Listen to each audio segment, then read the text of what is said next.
Have any of these priests that have been accused or even found guilty of pedophilia said that it was the devil that possessed them at that time?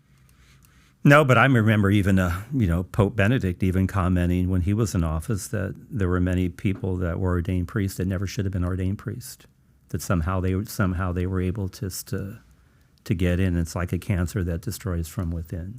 But ultimately, we can't lament anything. We have to say, this is our reality now, and then how do we face it? And then facing our own, flaws, how do we come out even stronger as a result of that?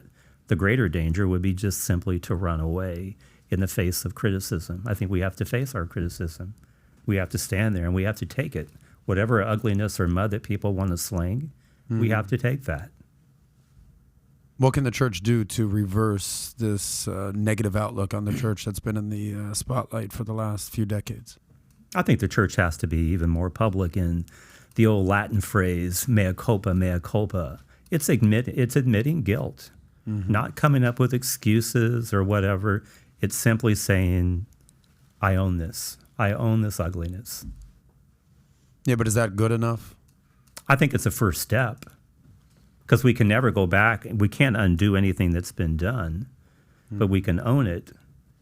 And then ultimately all we can do is move forward. And then hopefully the experience of that ugliness causes the church to have a different outlook or view on the world and its mission. Because that's even when it comes to anything to do with the demonic.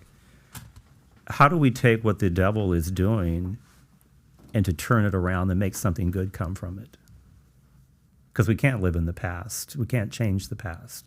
Ultimately, all we can do is learn from it and then move forward.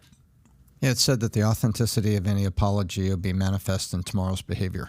Yep. So if you apologize today, then hopefully we see the church and the servants of the church and the priests of the church. Over time tomorrow, we see the service that we had all hoped it was all about. Best thing I ever heard was the following, and we'll wrap up on this. The best thing I ever heard from a pastor, when I was like, well, what about this, and what about that, and what about this person, and what about that church, and look what they're doing, and I said, listen, if your relationship with God's going to be horizontal, you're going to fail. If it's vertical, you'll be fine. He won't let you down, but people will let you down. People are always going to let others down because we're people. No one walks on water.